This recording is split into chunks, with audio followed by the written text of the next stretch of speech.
सभ्यता या घोर असभ्यता। साथियों, इस टाइटल से 2 वीडियो पहले बना चुका हूं। पिछले वीडियो में मैंने बताया था कि 1931 के जनगणना के अनुसार जो अस्पृश्य हैं, जो आदिम जातियां हैं, उनकी क्या स्थिति है। ठग, पिंडारी, अस्पृश्य इत्यादि जातियां जो क्रिमिनल ट्राइब्स हैं, उनकी क्या स्थिति है, डॉक्टर अंबेडकर ने उस पर प्रकाश डाला था। इस एपिसोड में डॉक्टर अंबेडकर ने हिंदू सभ्यता के बारे में क्या क्या कहा है वो आपको बताने जा रहा हूं। दोस्तों, रतनलाल बोल रहा हूं। काम की बात में आप सबका स्वागत है और पेश है अंबेडकरनामा।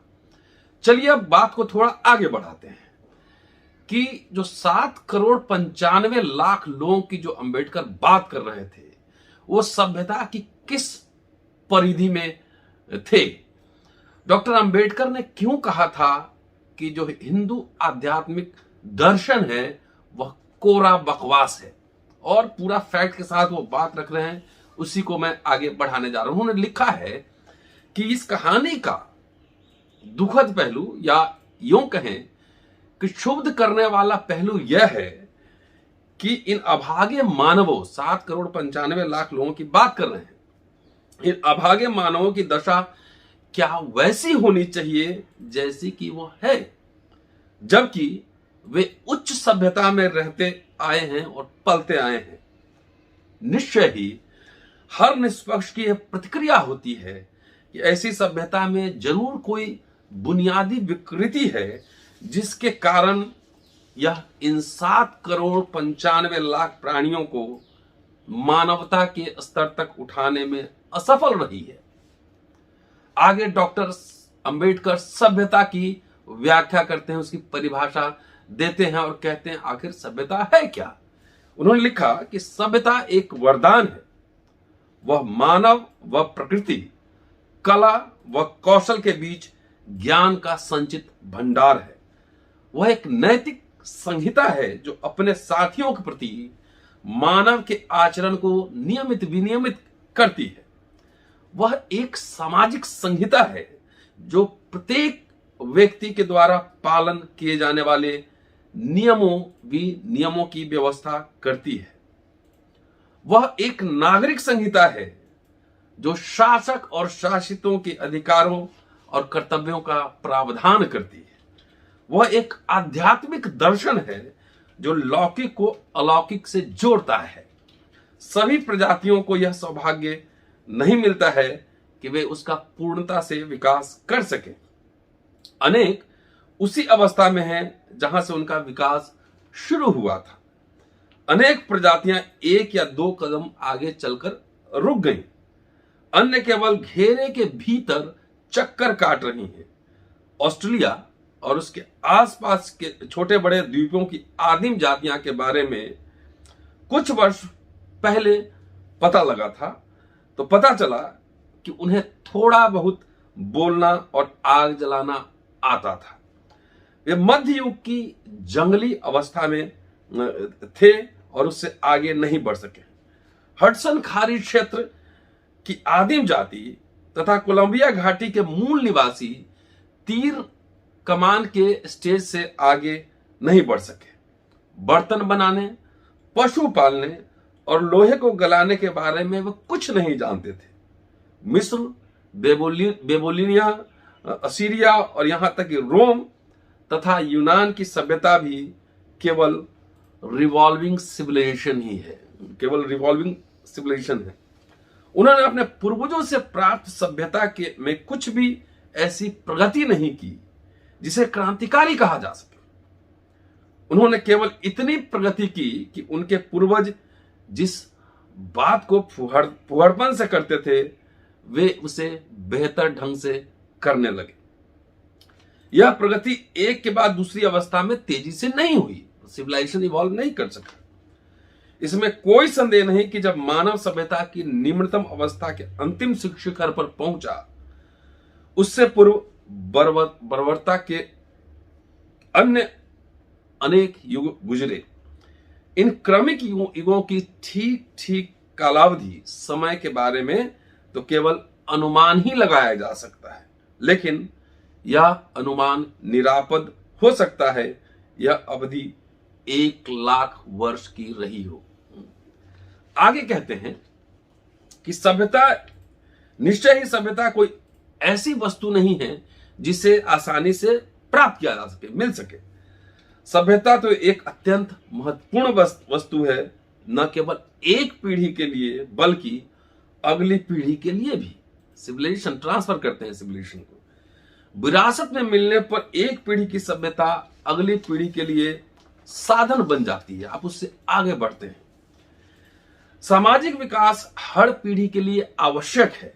यदि यह सामाजिक विरासत नष्ट हो जाए तो सारी की सारी प्रगति ठप हो जाएगी।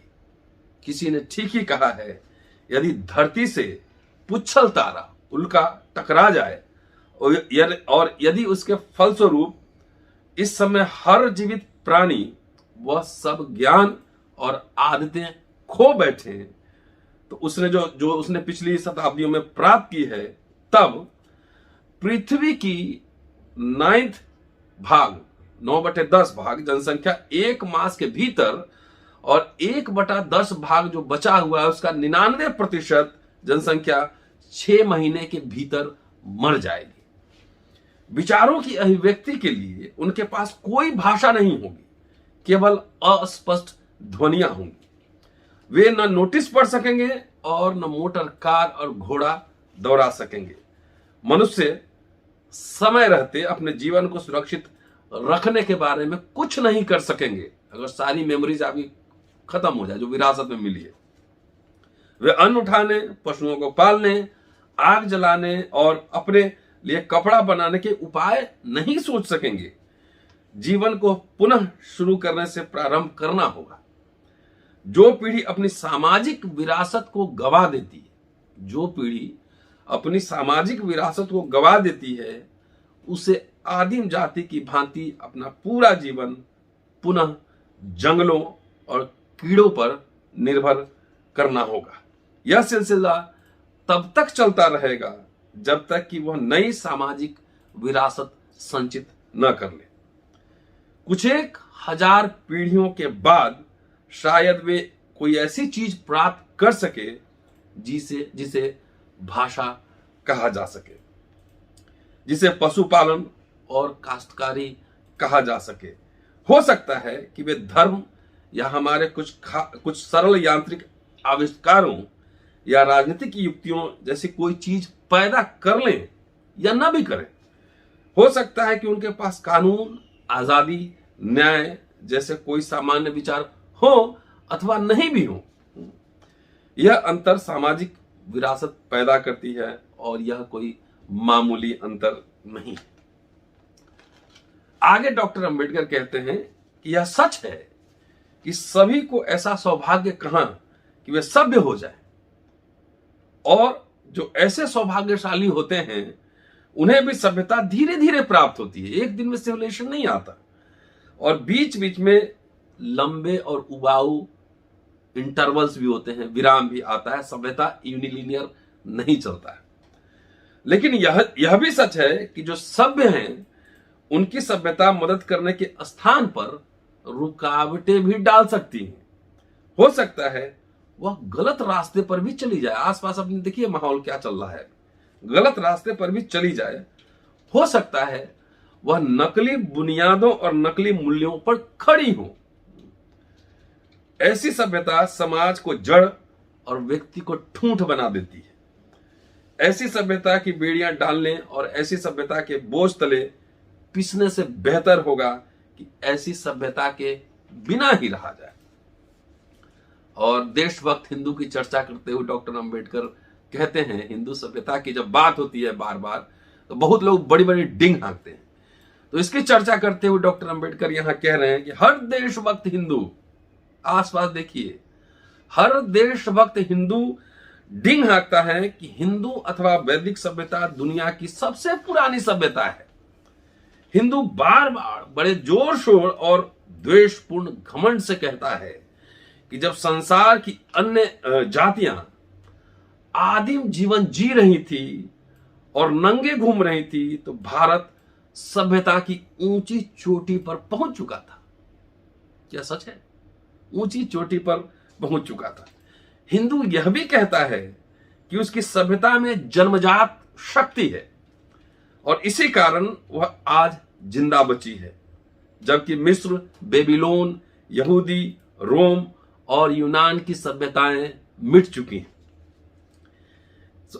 आगे कहते हैं कि ऐसा नजरिया भले ही कितना भी जायज हो, खास मुद्दों की अनदेखी करता है।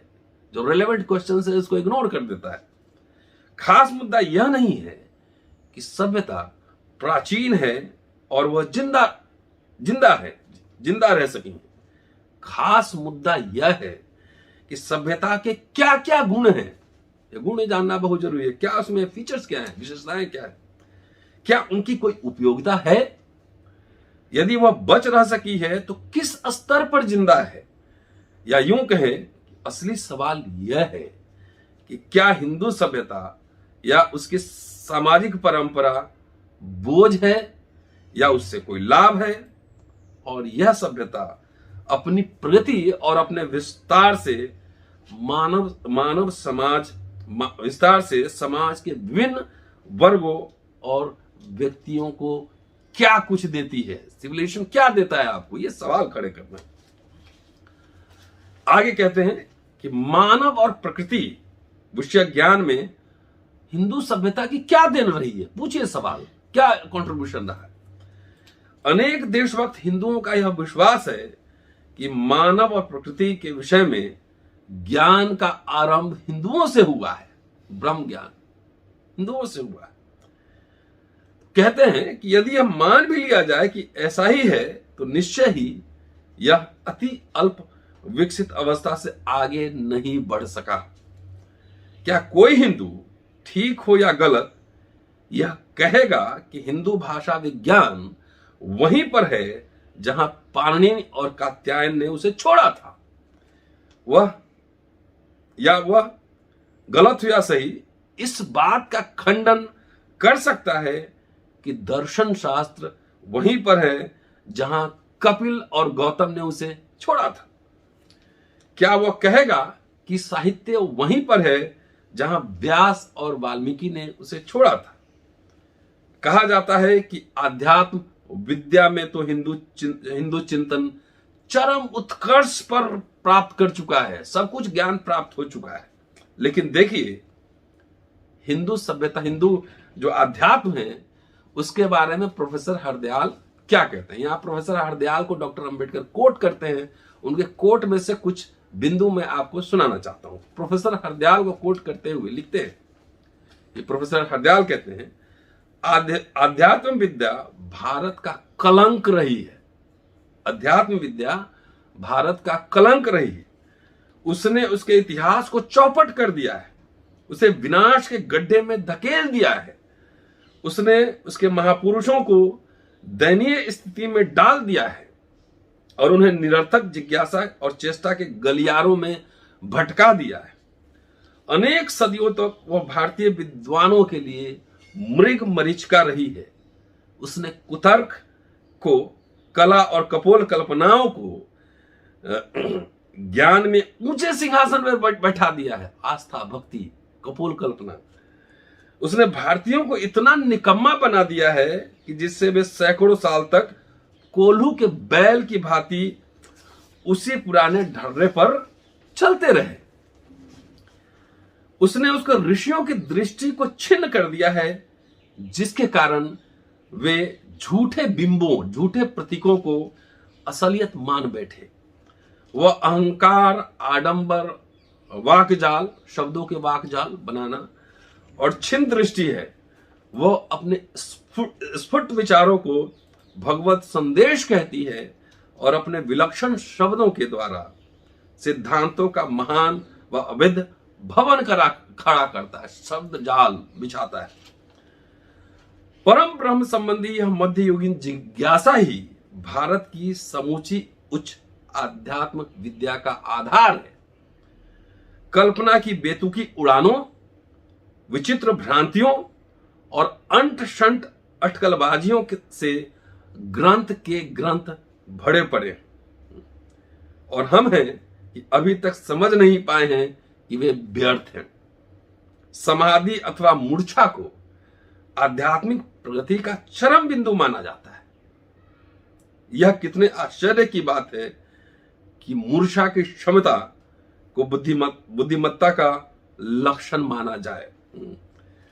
यदि भावना प्रधान हो और विवेक गौण हो तो चेतना खो बैठना कौन बड़ी बात है। भावना प्रधान हो और चेतना जीरो हो तो विवेक आप खो ही देंगे। ये कोट है प्रोफेसर हरदयाल का। उसके बाद डॉक्टर अंबेडकर सवाल कई खड़े करते हैं, कहते हैं कि विज्ञान, कला और कौशल के क्षेत्र में हिंदू सभ्यता का योगदान अति आदिम स्वरूप का है, कुछ भी नहीं है। बुनाई कताई के कुछ क्षेत्रों को छोड़कर शेष में हिंदू सभ्यता ने कोई ऐसी तकनीकी इजाद नहीं की जो प्रकृति के विरुद्ध मानव के संघर्ष में उसकी मदद कर सके और ऐसा जीवन स्तर प्राप्त कर सके जिसे बर्बर युग के स्तर से ऊंचा कहा जा सके। कोई टेक्नोलॉजिकल प्रोग्रेस नहीं किया हिंदुओं ने, ये कह रहे हैं। और कहते हैं इसका कारण है वैज्ञानिक और तकनीकी साधन है ही नहीं, इनके पास कुछ नहीं है, सब आस्था है, भक्ति है, कोई साधन नहीं है। पल्ले न पड़ने वाली समूची आध्यात्मिक बकवास हम पर थोपी जा रही है। पल्ले न पड़ने वाली समूची आध्यात्मिक बकवास हम पर थोपी जा रही है। व्हाट्सएप यूनिवर्सिटी देखिए, टीवी चैनल देखिए, दिन भर आपको इसी तरह की बात सुनाई जाती है। अतः सभी युगों में इस देश को अकाल रौंदते आए हैं।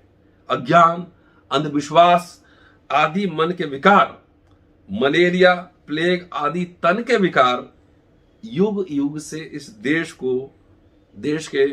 के लिए मानो कफन रहे। आगे कहते हैं डॉक्टर अंबेडकर, बहुत दिलचस्प है, पूरा सुनिएगा भाषण, कि धर्म और आचार शास्त्र के क्षेत्र में हिंदुओं ने सर्वाधिक प्रयास किए हैं। उनका जो योगदान है उसमें वे सबसे अधिक विकसित हैं, धर्म में और आचार शास्त्र में। इसमें संदेह नहीं कि वे मनुष्य के लिए अति आवश्यक है। उसका सीधा कारण यह है कि वे मनुष्य के मन में विचार और कर्म के बीज बोते हैं। वे ही जीवन के प्रति मनुष्य के दृष्टिकोण को तराशते हैं।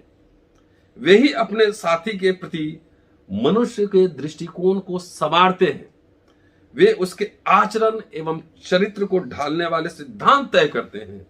वे ही मनुष्य के मन में विवेक जैसे रहस्यमय बीज का आरोपण करते हैं। विवेक ही पहरेदार है और उसे गलत रास्ते पर नहीं जाने देता। आगे डॉक्टर बहुत दिलचस्प सूचना है, सुनते जाइएगा। आगे उन्होंने लिखा है कि जब हम इस हिंदू सभ्यता को उसके अपने धार्मिक दृष्टिकोण और उसके अपने जीवन दर्शन की कसौटी पर कसते हैं तो हमें शंका होने लगती है कि क्या इस हिंदू सभ्यता का कोई लाभ उन पीढ़ियों को है जिन्हें वह विरासत में मिलेगा ही।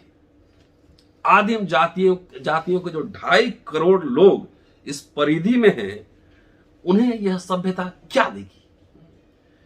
इस सभ्यता की परिधि के बीच जो क्रिमिनल ट्राइब्स के 50 लाख लोग रह रहे हैं, उन्हें यह सभ्यता क्या देती है। इस सभ्यता के अंतर्गत जो 5 करोड़ अस्पृश्य रह रहे हैं और जिन्हें अस्पृश्यता सहन करना पड़ रहा है, उन्हें वह क्या देती है। ऐसी सभ्यता के बारे में आदिम जातियां क्या कहेंगी जिन्हें उसने अपने में शामिल करने का कोई प्रयास किया ही नहीं। ऐसी सभ्यता के बारे में क्रिमिनल ट्राइब्स जो हैं वो क्या कहेंगी जिन्हें खदेड़ कर उसने विवश कर दिया है कि वे अपनी रोजी रोटी कमाने के लिए जुर्म को अपना धंधा बना ले। यदि वे कहें कि यह सभ्यता नहीं अपितु सभ्यता के नाम पर कलंक है तो क्या यह अनुचित होगा? सवाल। चलिए आगे अस्पृश्यों के बारे में चर्चा करते हैं। कहते हैं कि जहां तक अस्पृश्यों का संबंध है उनका तो सदैव दुर्भाग्य रहा है। हिंदू सभ्यता के अधीन पहले भी वो घोर अपमान और घोर अभाव की चक्की में पीसते रहें और भविष्य में भी उनके लिए आशा की कोई किरण नहीं है कि उनका जो अपमान, घोर अपमान है, जो दरिद्रता है, कैसे मिटेगा, ऐसी कोई किरण नहीं है। 1928 में दलित वर्गों तथा आदिम जातियों की शिकायतों की जांच करने के लिए बॉम्बे में एक कमेटी नियुक्त की थी और उस कमेटी ने जो रिपोर्ट सौंपा था, उस रिपोर्ट को यहां डॉक्टर अंबेडकर कोट करते हैं, उद्धृत करते हैं। रिपोर्ट में कहा गया है कि यहां कोई विचित्र बात नहीं है कि अस्वच्छ व्यक्ति या वस्तु घृणा पैदा करती है, क्योंकि यह प्रदूषण का आधार है।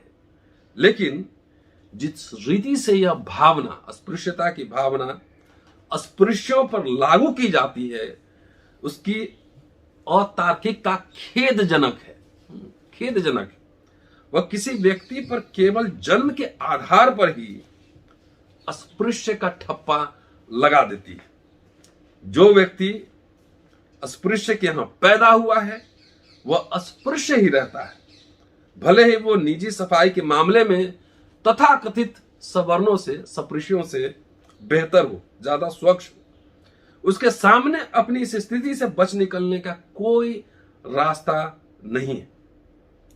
इसमें सबसे अचरज की बात तो यह है कि रूढ़िवादी हिंदू इस बात के बावजूद कि उसकी मुसलमानों, पारसियों, ईसाइयों की धार्मिक भावनाएं, जीवन शैली अलग अलग हैं, फिर भी वे उनको टचेबल मानता है, सपृश्य मानता है। पारसी, मुसलमान, ईसाई सबको सपृश्य मानता है। इस कारण अस्पृश्यों की स्थिति और खराब हो गई है।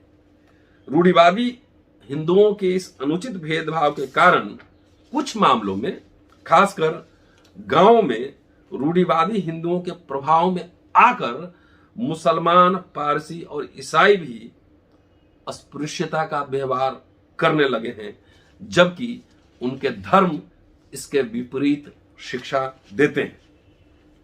हमें सबसे अधिक चिंता इस बात की है कि अस्पृश्यता में अलगाव और हीन भावना जैसी बुराइयां तो हैं ही, पर उसके साथ साथ कुछ खास बुराइयां हैं कि अस्पृश्यों की एक कैटेगरी नहीं, कई कैटेगरी की बात कर रहे हैं।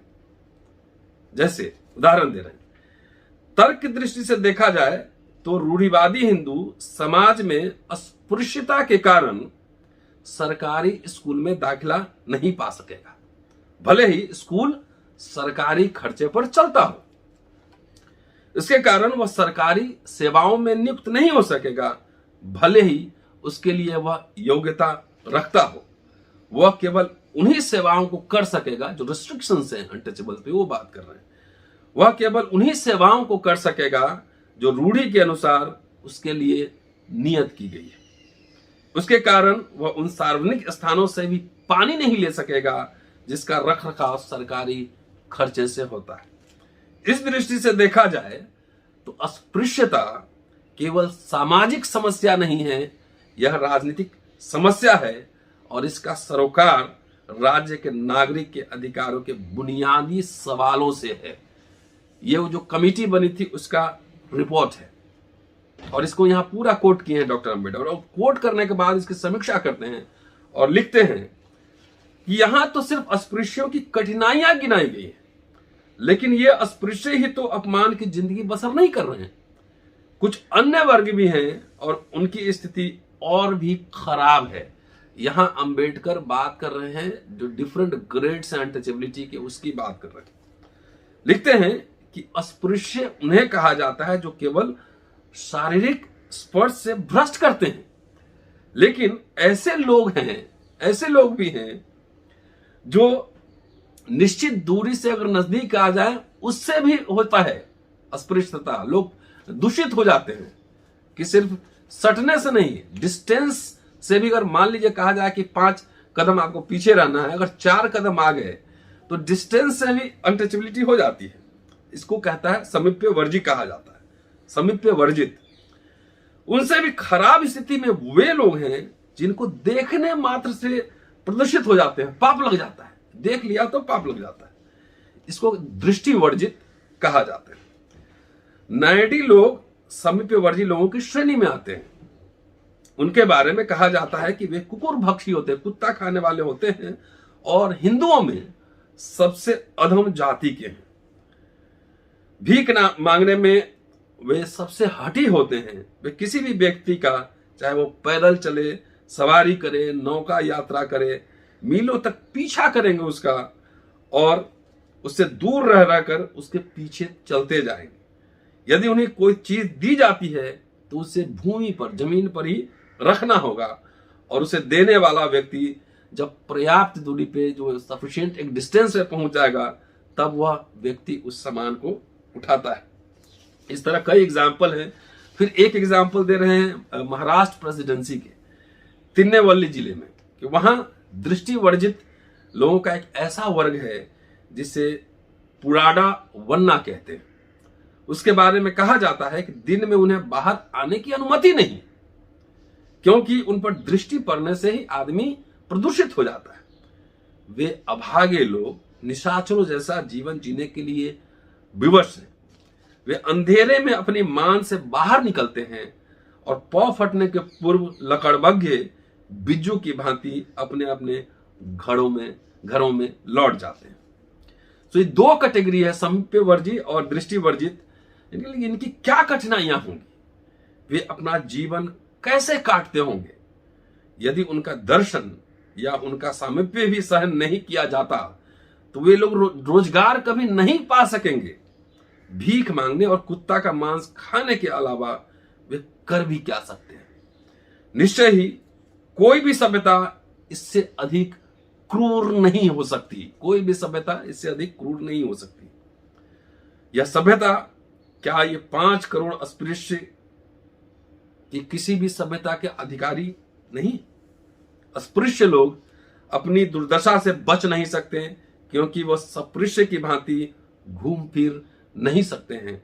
निश्चय ही जिस गांव में वे रहते हैं, वहां के लोग उन्हें जानते पहचानते हैं, और जहां तक वे वहां रहते हैं, वे नकली रूप नहीं धारण कर सकते। यदि वे गांव छोड़कर शहर में जाते हैं, तो हो सकता है कि सपृश्य की भांति वह घूम फिर सके, लेकिन वे जानते हैं कि उनके बारे में यदि लोगों को पता लग गया तो उनकी क्या दुर्गति होगी। इस एपिसोड में यहीं रुकता हूं और अगले एपिसोड में बताऊंगा कि जब किसी दो व्यक्ति के बारे में जब मराठों को पता लग गया कि ये महान है, तो उसके साथ उन लोगों ने कैसा व्यवहार किया, कुछ घटनाक्रम जो अम्बेडकर जिसका जिक्र करते हैं, उसके बारे में आपसे बात करेंगे। तब तक शुक्रिया। Keep watching and sharing Ambedkarnama. आपसे फिर मुलाकात होती है अगले एपिसोड में। और शेयर करना, सब्सक्रिप्शन लेना, ब्लू बटन दबाना, बेल दबाना ना भूलें। ज्यादा से ज्यादा शेयर करें, क्योंकि अम्बेडकरनामा कपोल कल्पना नहीं है, ये ओरिजिनल राइटिंग के बेस पे चल रहा है। और इसको जानने के लिए आप देखिए वॉल्यूम 10 और पेज नंबर 13 से लेके 20 तक आप जाइए। जो मैंने बातें कही हैं, सारे रेफरेंस वहां मौजूद आपको मिलेंगे। शुक्रिया।